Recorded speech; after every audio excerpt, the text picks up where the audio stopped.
On September the 13th, 1983, a brutal murder took place. The charges against Juan were first-degree murder and armed robbery. In 5 days, he was convicted and sentenced to death. Juan Melendez spent 17 years, 8 months, and 1 day on death row in a 6 by 9 foot prison cell.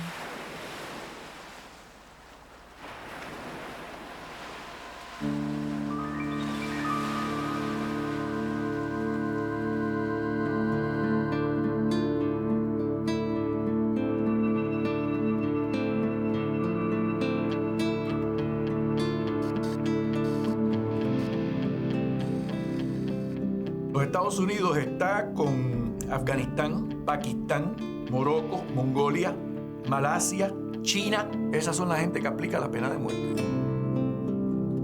¿Esa sería la súplica que usted le está haciendo al jurado en este Le momento? estoy haciendo esa súplica, que no me maten a mi único hijo. Yo no tengo más hijos, es mi único hijo. ¿Tiene fe en el proceso y en la justicia? Sí, yo siempre he tenido fe en el proceso y en la justicia. Que en el futuro los federales mantengan su marcha de muerte colonial fuera de Puerto Rico. Claro que sí. ¿En contra de la pena de muerte? Nuestro compromiso es al sistema, al proceso. La ley provee que en ciertos casos una pena de muerte se justifica y en esos casos nosotros vamos a llevar esto hasta sus últimas consecuencias. La pena de muerte no ha prosperado en Puerto Rico y yo espero que nunca prospere. Parece que la idiosincrasia del puertorriqueño se mantiene en creer en la vida. La Constitución de Puerto Rico claramente prohíbe la pena de muerte. No solamente se reconoce el derecho a la vida y a la seguridad de todas las personas, pero va más allá y explícitamente aparece en nuestra Constitución una prohibición a la pena de muerte en Puerto Rico. La hora cero ha llegado para el convicto Ángel Nieves Díaz, quien será ejecutado mañana miércoles. La coalición puertorriqueña contra la pena de muerte estará allí dándole solidaridad a esa familia que tanto merece y haremos las gestiones para lograr que ese objetivo, ese sueño, esa última voluntad de Ángel Nieves esté presente en el momento de su entierro. La coalición contra la pena de muerte en Puerto Rico es la agrupación, la suma de las fuerzas de los individuos y demás organizaciones abolicionistas que en Puerto Rico nos oponemos a la pena de muerte que se nos ha traído a través de la Corte Federal. Efectivamente, hoy ha sido un día muy difícil para un periodista. Tener que entrevistar a un reo que se encuentra a menos de 24 horas para ser ejecutado por inyección letal. Y nos preocupa de manera particular la ejecución de puertorriqueños en los Estados Unidos. Pero su familia todavía espera un milagro y no quieren que se haga historia de Ángel Nieves Díaz como el primer boricua ejecutado en el estado de la Florida. He recibido una anotación de que el Tribunal Supremo de los Estados Unidos denegó la petición, es decir, que ya es inminente la ejecución.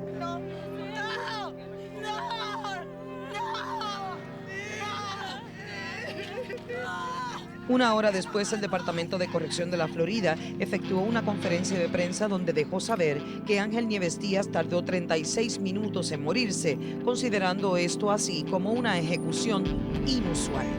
La pena de muerte es un castigo cruel que provoca dolor, sufrimiento, agonía y tortura en la persona que la recibe.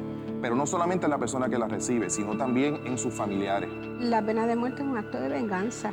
Y en el proceso de sanación nuestro, en el proceso de sanación de las víctimas, no ayuda a infligir dolor a otro para uno poder sanar.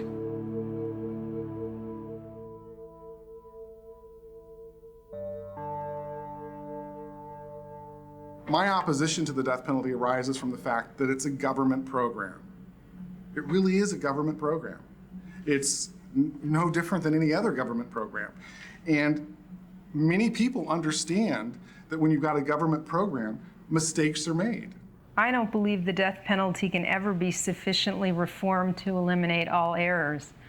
So unless you're going to say that, it's acceptable to make a couple of mistakes in order to execute many guilty people. El caso de Juan Meléndez dramatiza, demuestra claramente que la pena de muerte está reservado para los pobres, para los grupos minoritarios y que se impone de manera caprichosa aún en relación con personas que son inocentes. Juan Roberto Meléndez es un puertorriqueño que pasó 17 años, 8 meses y un día en el corredor de la muerte del estado de Florida por un crimen que no cometió. As an exoneree, as someone who has been released and exonerated from death row, he was considered a very, very important voice in the movement against the death penalty. Along with the 98 other exonerees from death row, he was the number 99th.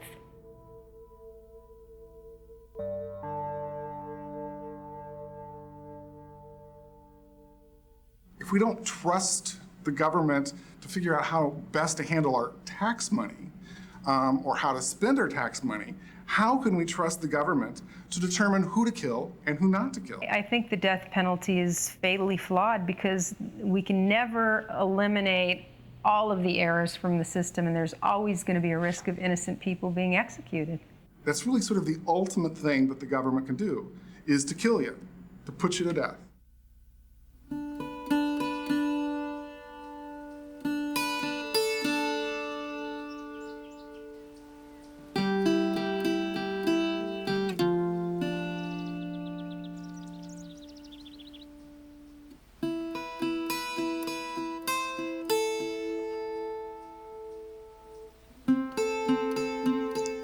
Nací en el barrio de Guadalajara de Patillas. Soy de Maunabo. Y mi nombre es Andrea Colón. Eso fue cuando yo fui a verlo, allá bendito. Mira qué jovencita estoy yo ahí, joven, eso hace más años.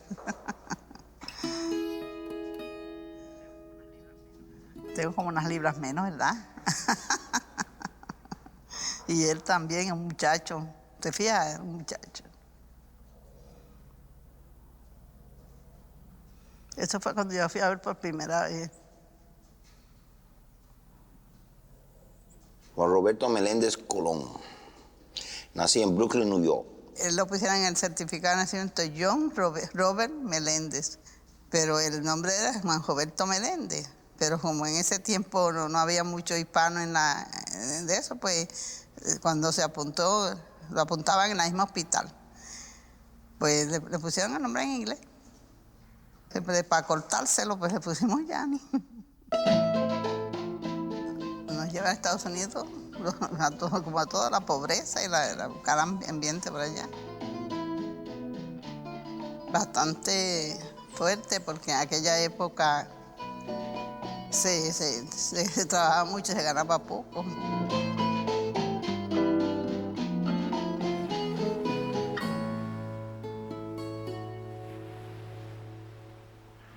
Not a killer. My mama did not raise no killers. Yo no creía criminales. Ninguno de mis hijos son criminales. Yo no creía que Johnny se crió en la iglesia. Él cogió catecismo, él iba a la misa. Iban a pies, ellos dos que estaban conmigo, iban a pies.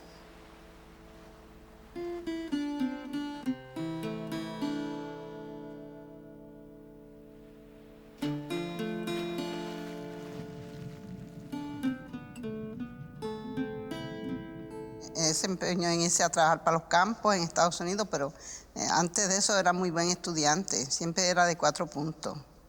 Y no quiso seguir y se fue para los Estados Unidos de migrante, trabajando en los campos. Y así se fue desapareciendo hasta que tuvo sus problemas. Él pasó esos problemas sin yo saberlo. Después de que él había años que estaba en esa cárcel, después me escribió, yo no sabía de él. Tuvo mucho tiempo sin yo saber de él.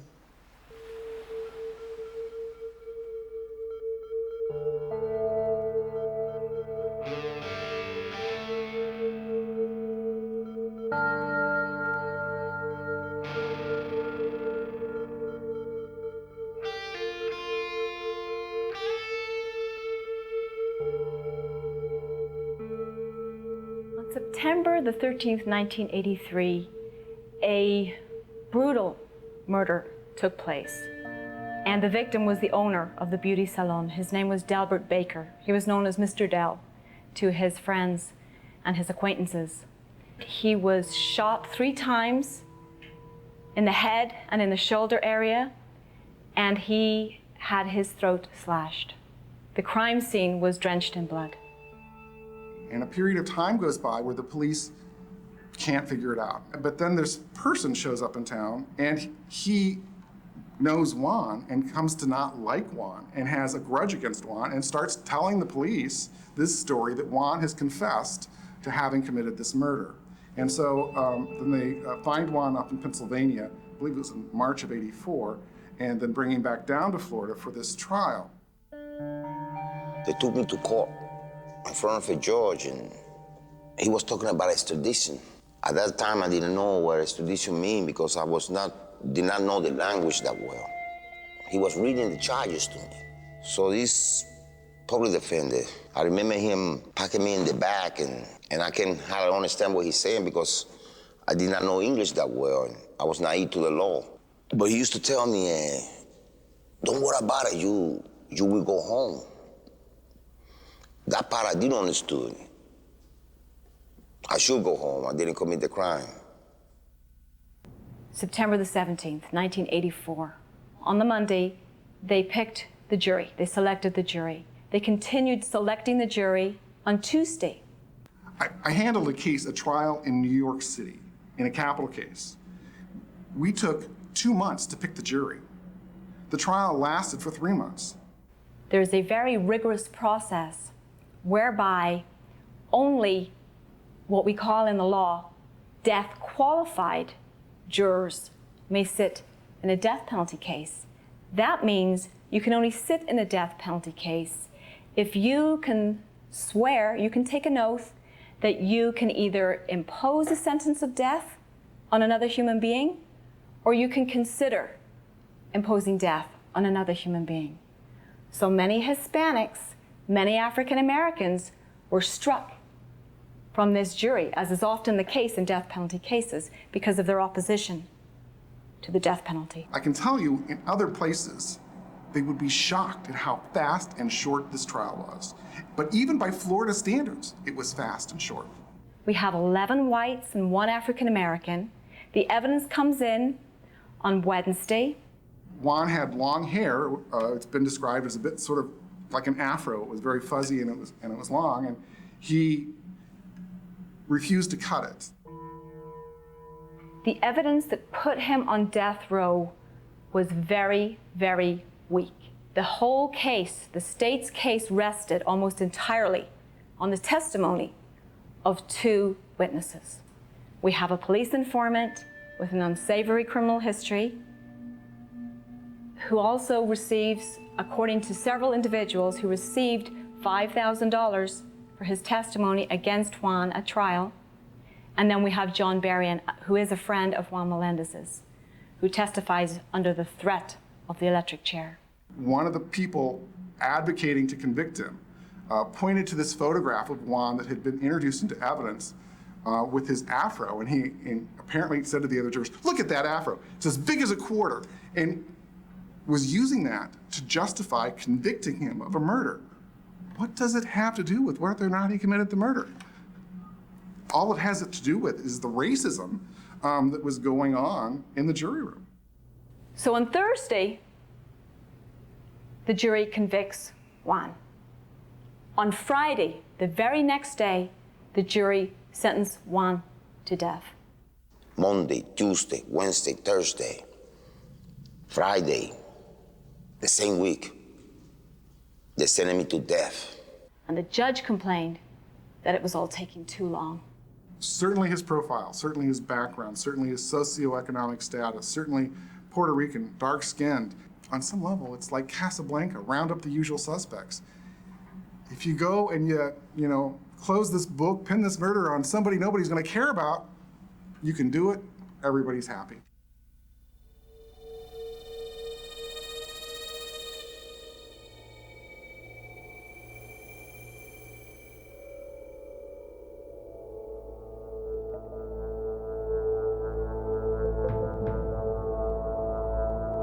Was arriving there in the winter on a Tuesday, November the 2nd, 1984. I got shackles on my legs, chains in my waist, and handcuffs on my wrists. The place was horrified. It was dark, it was cold. Friends, I did not know nobody in there. I was alone. I got real scared because the thoughts in my mind was, they killing people here every week. How long it's gonna be for them to get me? And I tied the bar doors. So when the guy was doing his counting, Melendez, why you got that damn doors tied up? So me and this correction office, we just arguing, cursing each other's out. I know they're killing people here every week, and we ain't doing nothing. And then the rest of the condemned men to death, they got involved in the argument. But to my surprise, it was against me. They told me that I was wrong, that I was crazy, that I was a fool, that all I do is get up in the morning and curse and nag and cry about my innocence. They told me that I did not know how to read. I did not know how to write.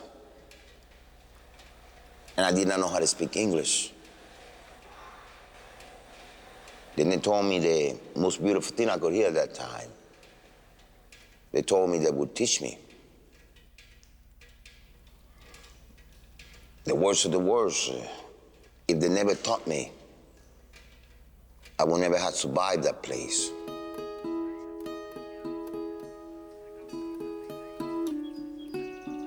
Yo vine a saber de ese problema porque después de que él estaba, había años que estaba en esa cárcel, después me escribió, yo no sabía de él, tuvo mucho tiempo sin yo saber de él.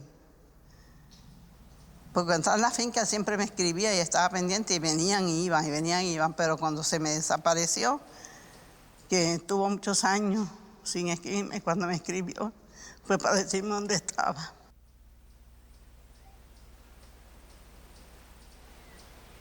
I had a friend of mine named African-American friend of mine that was supposed to allegedly kill the police. He was next door to me. His name is Leo Jones. He was executed in 1996. Me and him always was talking about family, and I told him, I said, man, I just don't have the nerve to tell my mama this. I don't know if she can have a heart attack or something like that. And he told me, he said, man, you better write it. You better find a way. You're gonna need her. She can help you. En cuanto yo lo supe que él estaba allá, lo fuimos a ver. Después de que yo le conté a mi familia, pues todos ellos seguidos empezaron a escribirle y siempre lo teníamos al tanto de todos los acontecimientos que pasaban por acá. Que nunca lo abandonamos. Para mi familia siempre le mandábamos su dinerito para que tuviera sus cosas. Y cuanto muchachito nacía de los hermanos o de la familia, se le mandaban sus retratos. Bautismo, íbamos a la playa y nos retratamos, le mandábamos para que nos viera. Cómo los sobrinos iban creciendo y yo los conocía con retratos. Entonces él tiene su álbum de todos ellos según iban. De eso. Siempre estaba, nunca lo olvidamos, tú sabes, lo sacamos del núcleo familiar, que le compartíamos con él nuestras emociones, todo lo que pasaba por acá, tristeza y alegría. Y él me lo dijo, mami, yo soy inocente.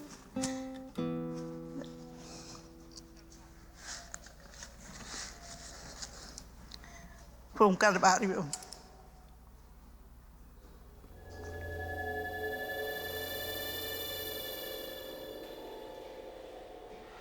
I used to clean the cell when I was depressed.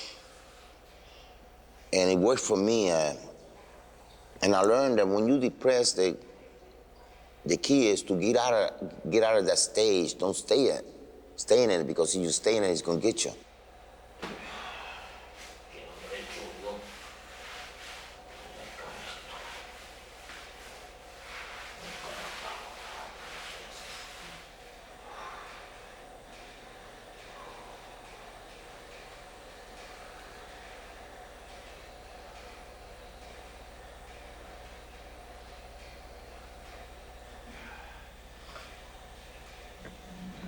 In 1998, the Florida Supreme Court denied unreasonably a new trial. There was an attorney who had been representing John Berrien, a witness against Juan, who had talked to Vernon James, and Vernon James had told him he committed the murder.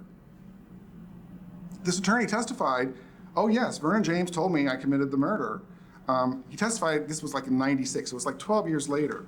And the Florida Supreme Court said, oh, well, it's a vague memory, you know, we can't rely on that, and brushed it aside.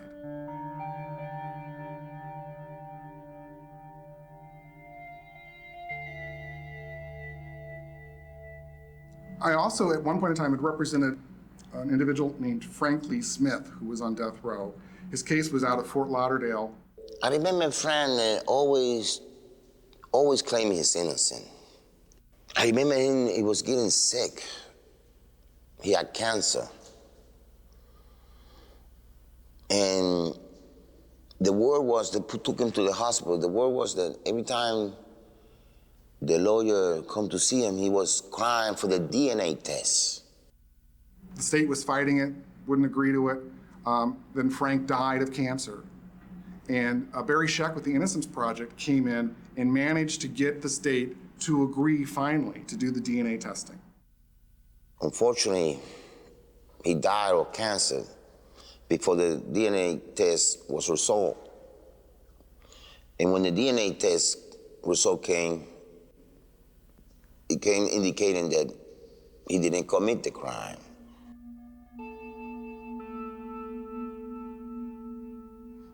The case was ready to go into federal court, and the attorney who had been handling it, Gail Anderson, a very good friend of mine, was very disheartened over how nobody was listening.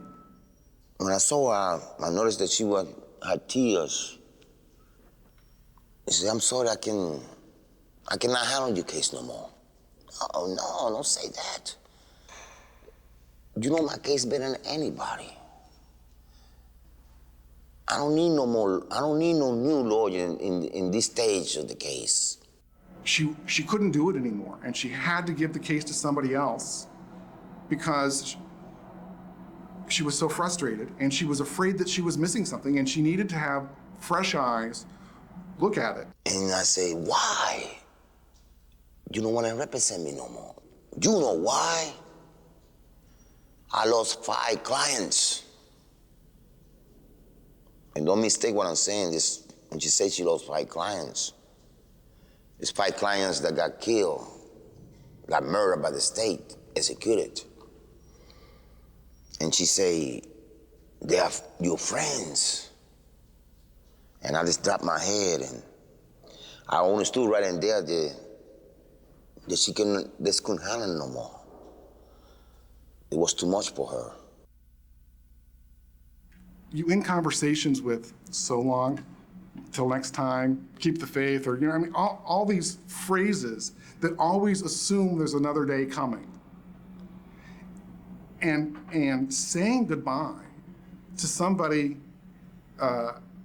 who is now going to go be killed, until you've experienced that, you just can't imagine what that's like. And the worst was in 1998 when I had to tell Leo that it was over. Leo, I'm convinced, was innocent. There was as much evidence of innocence in his case, almost as much as in Juan's case. I know he was innocent. And in having to tell him, actually, my last conversation with him, we hadn't received the final denial. But I knew he was meeting with his family, and I just wanted to get word to him. And I wanted to tell him, and I told him, just assume it's over. If there's anything that can be done, I'll do it. Just assume it's over, and make your peace with your family. And that conversation really was one of the hardest conversations I ever had. And what was so cruel about what they did to Leo is it was the electric chair, and the electric chair had malfunctioned. Leo had been scheduled for execution in March of '97, and I represented Pedro Medina, who, when they put him in the electric chair, caught fire. And it made national news. It was a big deal, and Leo was scheduled to be next. And so I ended up having to litigate whether or not there was a problem with the electric chair in Leo's case. But I also was trying to establish his innocence. And the judge made Leo attend these hearings that were experts discussing what it was like to be in the electric chair and whether or not he was going to feel pain. And the judge made him sit in the courtroom for all of that. That was cruel. And then to lose the case and then to have him electrocuted. It took a while to recover from that.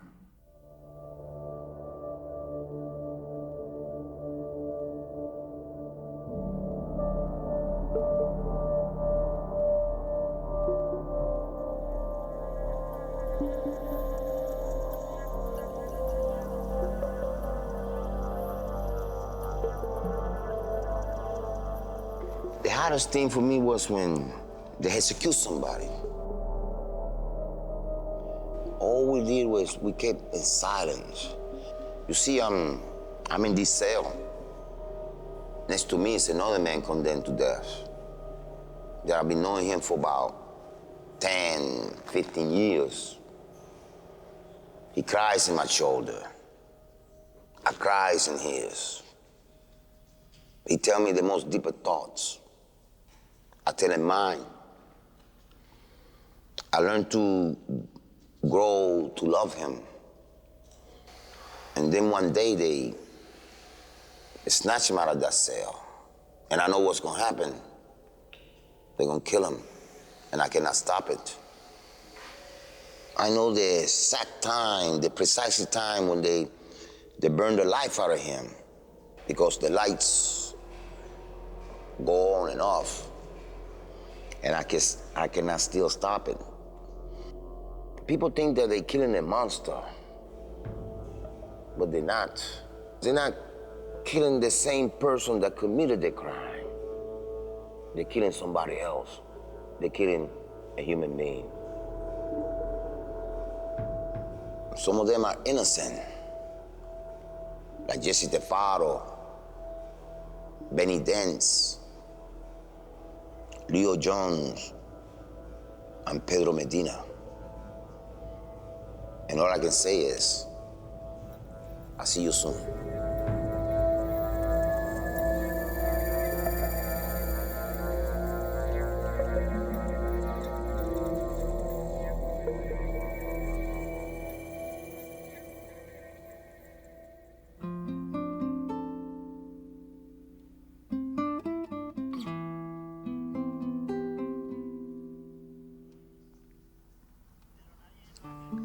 Pero nadie en el barrio lo sabía porque yo no se lo conté a nadie, solamente a Dios y a la Virgen Santísima. Y ahí se pegué yo a pedir a Santísima, así estuve todos esos años.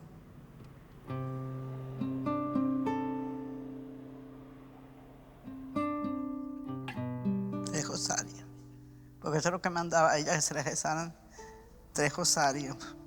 Y yo, uno en la aurora, otro como a las 9 y otro a las 3 de la tarde. Bueno, yo no le dije a nadie que yo tenía un hijo que lo iban a matar en la silla eléctrica, como ya en ese tiempo era la silla eléctrica. Todavía las amigas mías, mis compañeras de trabajo me dicen, pero muchacha, ¿cómo tú pasaste todo ese tiempo con nosotras y nunca nos dijiste nada? Nadie me iba a creer que era inocente. Porque usted sabe cómo somos nosotros los humanos, pues yo también me incluyo. Y dicen, ay, está en la cárcel, pues Dios sabe todo lo que hizo, porque así es la vida. Y yo no las culpo porque pues, yo sabía que me iba a creer a la que le decía, que era la Santísima Virgen y al Santísimo, a su hijo, que eran los que me podían ayudar, porque nadie me iba a ayudar por acá. Y ellas siempre me reprochan eso de que yo no le dije nada. Y la familia mía también, todo el mundo se quedó calladito, todo el mundo escribía y estaban de eso, pero nadie comentaba. Yes, I had plenty of my friends commit suicide. But it's one particularly that affected me a lot. It was a friend of mine named Samuel Rivera from Ponce, Puerto Rico. I never can see them committing suicide, but I see when they wheel the body out.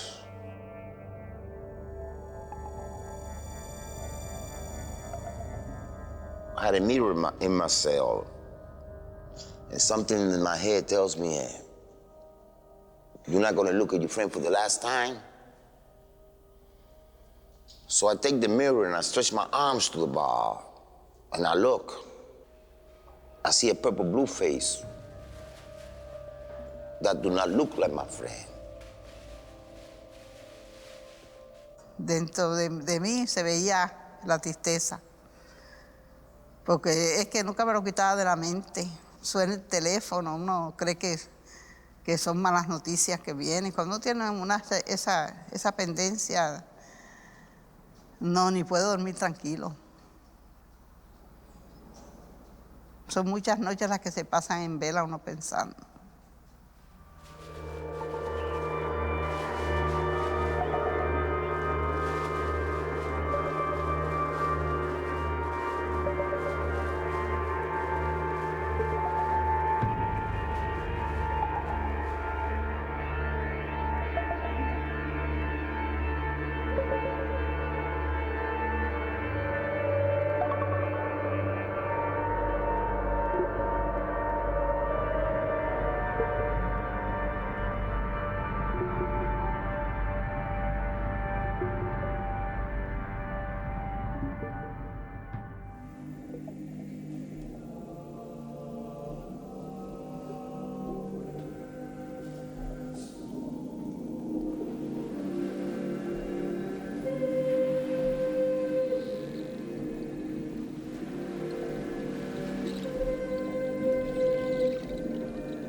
Yo se lo pedía al Señor, yo le decía, Señor, tú sabes si eres inocente, yo no lo sé.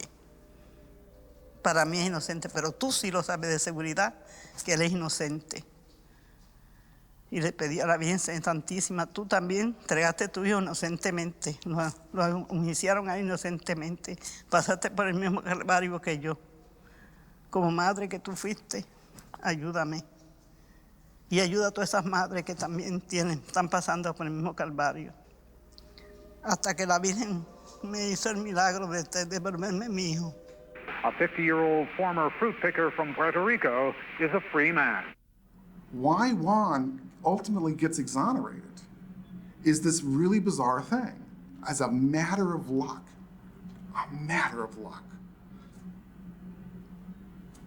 the transcript of the taped interview of Vernon James that had been done in 1984 was found. This trial investigator meets with the defense attorney at trial, Roger Alcott, and they meet for lunch. And over lunch, they discuss the case and they discuss evidence. And the trial defense attorney, who actually at that point had become a judge, he says, I think I remember seeing a box with the name Melendez on it. So the two of them went to look in the storage area. They looked in a file which had the name Melendez on it, and they found a transcript of a taped confession of the real killer. He had this. He had a tape of this guy saying he was there. The jury never heard it. What happens is that the defense attorney, for some unknown reason, perhaps he thought it violated some legal rule, the hearsay rule, but for some unknown reason, he did not even attempt to introduce that transcript into evidence at trial. That mistake proved almost fatal. Prosecutors get rewarded for death sentences. The prosecutor decided to go ahead to trial, even though he had information that Juan Melendez was an innocent man, because he did not receive that information until after Juan had been indicted.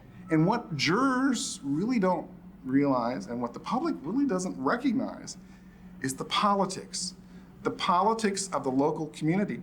Prosecutors run for election in Florida. Judges run for election. And so there is an interest politically for prosecutors to get convictions and for judges to impose sentences of death. All those years of appeals, and he never disclosed these statements of individuals to whom the real killer had confessed. He never disclosed that information to the defense attorney, which he had an ongoing duty to do under the law. It was about winning. It was about retaining his win. It was no longer about justice. Pero ya yo creo que yo sabía antes que él saberlo, yo sabía que él iba a salir. Porque ya de allá me habían avisado los abogados de él. Un abogado que se llama Rodríguez, que es hispano, que trabaja con los abogados de él, me había llamado y me había dicho que era el último juicio, la última apelación, porque él siempre me decía. Y si en esa operación se lograba, ya ni salía dentro de 2 semanas. And another lucky thing happened. The case got moved out of Polk County. And I always think that it's better to have a judge from another county here in the case, because that judge doesn't have to stand for election with the voters of Polk County. She's in Hillsborough County. And she actually looked at the case, considered the case, and did the right thing.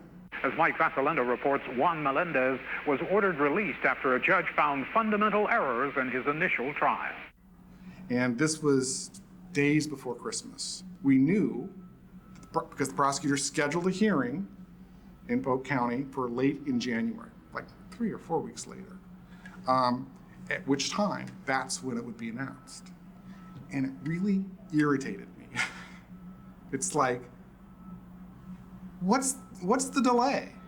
If you're gonna be releasing him, why does he have to spend another month on death row? And I tipped off a newspaper reporter. And one thing led to another, and within 48 hours, he was released. Attorneys won't comment about the possibility of a lawsuit, but Juan Melendez himself says there's no amount of money that could possibly compensate him for his lost years. It caught me totally by surprise. Melendez, you do not understand what's going on here, do you? We're fixing your paperwork.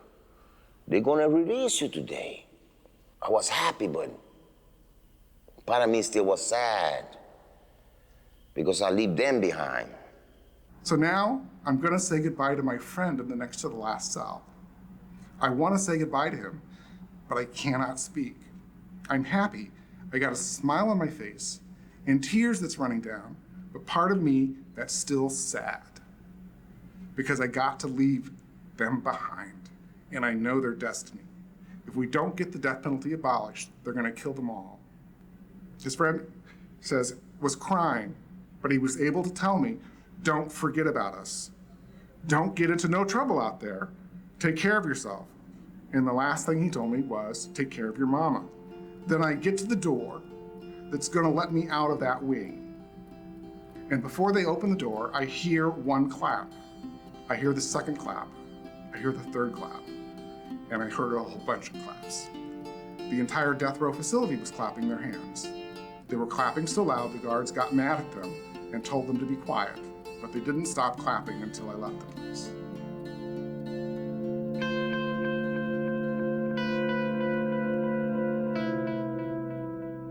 On a cold January night, Juan Melendez became a free man. The 50-year-old Melendez was convicted of killing a cosmetology school owner back in 1983. That sentence was upheld by the state Supreme Court, but a transcript of another man's confession was discovered 2 years ago. Defense attorneys say Vernon James, now deceased, confessed to at least 4 investigators to the crime, but none of the admissions was admitted as evidence. A judge ordered a new trial. The prosecutors decided they didn't have enough evidence because one of the 2 witnesses against Melendez recanted and the other is dead. Through all that, Melendez kept his faith. Do you think that's a miracle?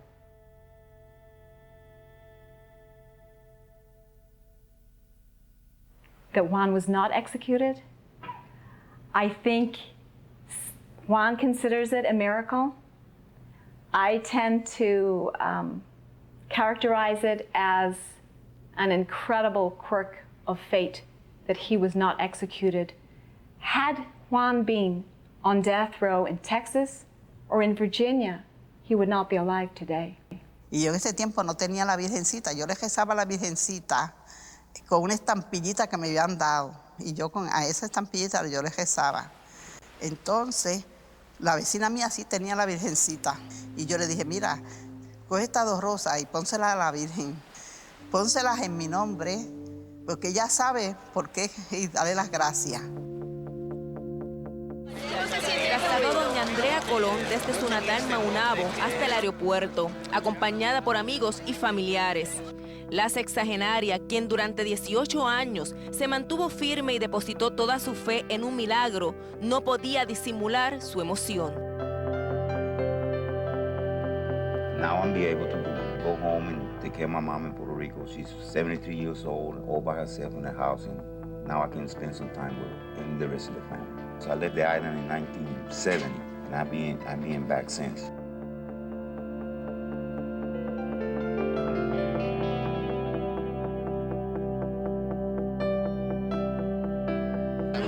De dialogar con él anoche. Sí, ¿Qué pasó? ¿Qué dijo? No habló mucho, me dijo que llegaba, que yo estuviera aquí esperándolo. Muy emocionada. Muy emocionada. Y está muy contenta de llegar a su patria, su verdadera patria, Puerto Rico.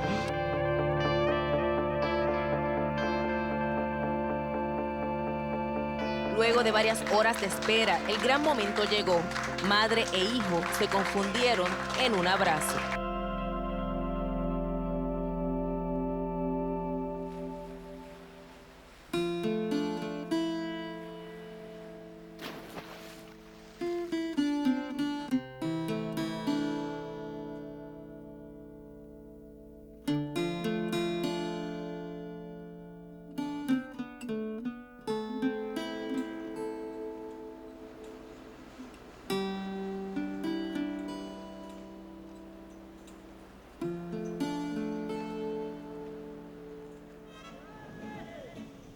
La estadística disponible demuestra que no existe una correlación entre la existencia de la pena de muerte o el número de ejecuciones y las incidencias de violencia y sobre todo crímenes violentos en los estados. En aquellos estados donde existe pena de muerte, los incidentes y los indicadores de violencia son altísimos. Other countries have gone through the same process of public debate over whether it's good public policy or not. Es muchísimo más fácil mantener a una persona encarcelada por el resto de la vida que ejecutarla. Ultimately, for most other Western industrialized countries, they've all come to the same conclusion, and that is that it's poor public policy, it doesn't work, and too many mistakes are made. Some may draw the conclusion that Juan's story is a story that could happen to any of us. And I don't think that's quite correct. Juan's story is the story of what can happen to anybody from the wrong socioeconomic background. Por el hecho de que no ha podido disfrutar, se le han negado unos derechos fundamentales y que esa cadena, ¿no?, de negación, de transnegación, puede llevar a una persona a confrontar una pena de muerte. It's going to happen to people who are viewed as throwaways, people who are viewed as something less, people who are struggling, people who nobody will care about. Juan's story is remarkable not only because of the exoneration, but because of how he's managed to cope afterwards. With just $100 and some clothes, how he's managed to make a life for himself, a productive life.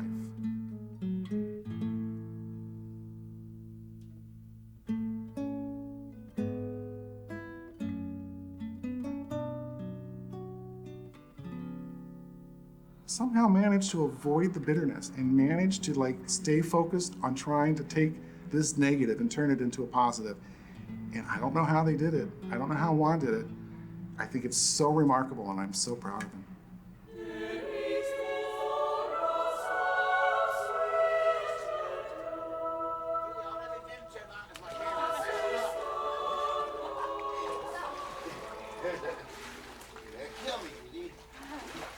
I got to go back to a place that I'm trying to forget. But I know I cannot forget it. I don't want to be there.